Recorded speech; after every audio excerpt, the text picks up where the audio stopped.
Welcome to cocktails India and I am your host Dada bartender. Friends, आज का video का subject है, क्या हम गर्मियों में रम पी सकते हैं? यह बहुत बड़ा एक क्वेश्चन है, अक्सर मेरे पास आता रहता है। मैं पूछता हूं, क्यों भाई ऐसा अलग करना? क्या प्रॉब्लम है गर्मियों में रम पीने से?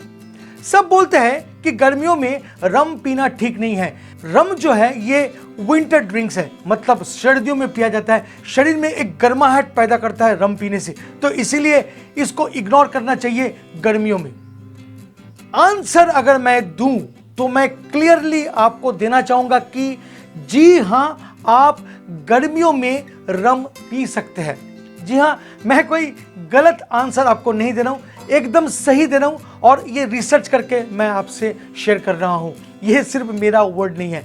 अगले कुछ पल में मैं आपको ये भी शेयर करूंगा कि क्यों गर्मियों में पीना चाहिए रम। तो फिर आपके मन में ये क्वेश्चन आता होगा कि फिर ये जो सब बोलते हैं कि गर्मियों में रम को पीना नहीं चाहिए, तो क्या ये सब गलत बोलते हैं? तो मैं आपको फिर बोलूंगा, ये सब आपको गलत सलाह दे रहे हैं। ये एक्चुअली एक मिथ है और इसको प्रूव करने के लिए ये वीडियो, तो वीडियो में बने रहिए। चलिए आगे बढ़ते हैं। जी हाँ, ये बात तो सच है कि विंटर में जब आप रम पीते हैं तो आपको सच में एक अद्भुत सा सुकून मिलता है। उसका सबसे बड़ा कारण है रम जिससे बनाया जाता है। रम बनाया जाता है मोलासेस से। अब ये मोलासेस क्या है आप लोग शायद जानते हैं अगर मेरा वीडियोस देखते हैं तो।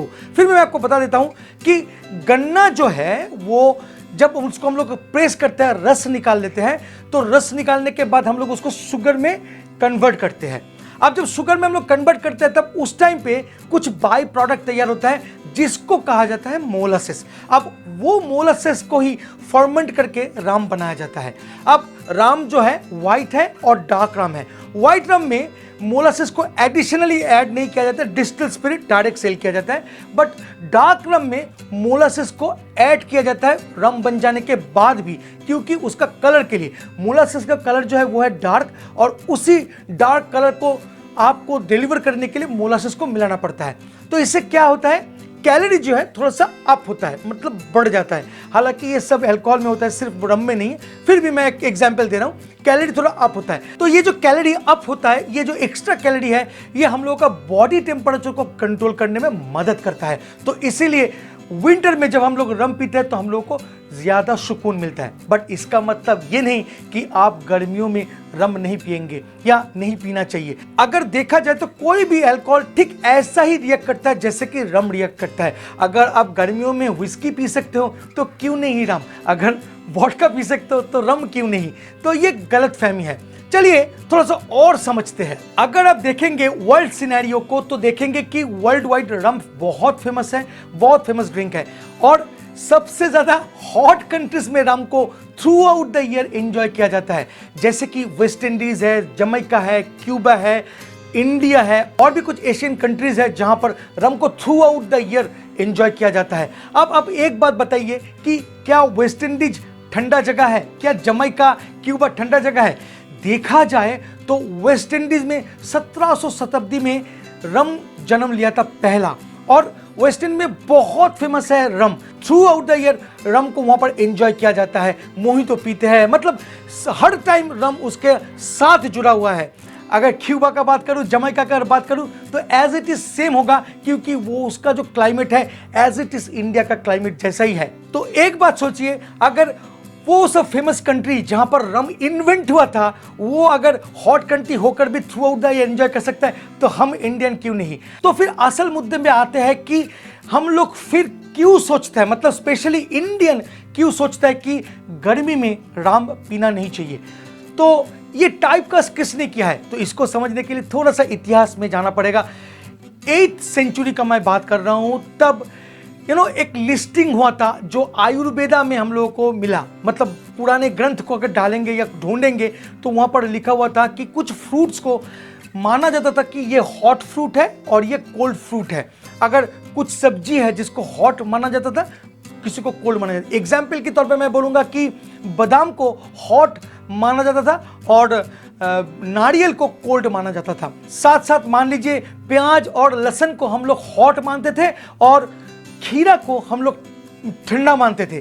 तो ये जो टाइप कास्टिंग किया गया था उस टाइम पे एक लिस्टिंग था, और उस लिस्टिंग को आप ढूंढ के निकाल सकते हैं अगर इतिहास का पन्नों को अगर खंगालेंगे तो आयुर्वेदा में लिखा हुआ था।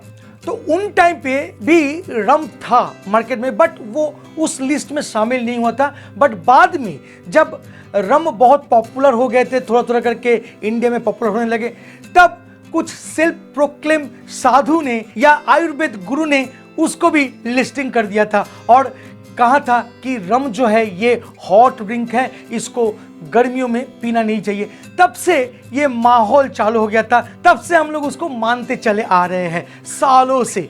तो यहाँ पर आपका कोई दोष नहीं है। और फाइनली अगर मैं आपको बोलता हूँ कि जी हाँ, आप गर्मियों में रम पी सकते हैं, इसके पीछे भी छोटा सा एक एग्जाम्पल है। वो है कि फिर आप अगर इतिहास की तरफ जाएंगे तो 7th सेंचुरी बीसी का एक आयुर्वेद बुक में लिखा गया था कि बागभट्ट एक आयुर्वेद गुरु उन टाइम पे एक स्पेशल ड्रिंक को पिया करते थे जो शुगर केन से बना हुआ था, और उसमें वो मैंगो जूस को मिला के पीते थे।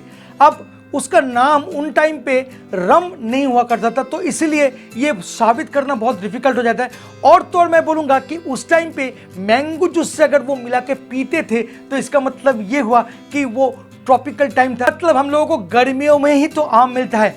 तो ऑफ कोर्स ये साबित हो जाता है कि गर्मियों में ही आयुर्वेद गुरु बागभट्ट रम को पिया करते थे। तो ये एग्जाम्पल काफ़ी अच्छा है। और इसके अलावा भी अगर आप इंडियन हिस्ट्री को खंगालेंगे तो बहुत सारा ऐसे एग्जाम्पल मिल जाएगा। आप देखेंगे कि गर्मियों के टाइम पे ही रम को एंजॉय किया जाता था मोस्टली। तो आज से ये क्लियर हो जाइए कि रम अगर आपको पीना है तो आप आराम से गर्मियों के सीजन में ही पी सकते हैं। और तो और सबसे अच्छा एक उदाहरण दूंगा, जो रम लवर है, जो ओल्ड मॉन्क लवर है, उनको जाके एक बार पूछिए क्या तू सर्दी में पीता है या गर्मी में पीता है। आपका आंसर एक ही आएगा, सर्दी हो गर्मी हो कभी भी हो, कुछ भी हो, बरसात हो कुछ भी हो, मैं तो भाई राम ही पीऊंगा। तो ये है आज का आंसर। फ्रेंड, वीडियो अगर अच्छा लगा तो please like share and subscribe करना मत भूलिएगा इस चैनल को। मिलेंगे बहुत जल्द एक इंटरेस्टिंग टॉपिक के साथ, तब तक के लिए bye bye and take care. Please drink responsibly and don't drink and drive. जय हो।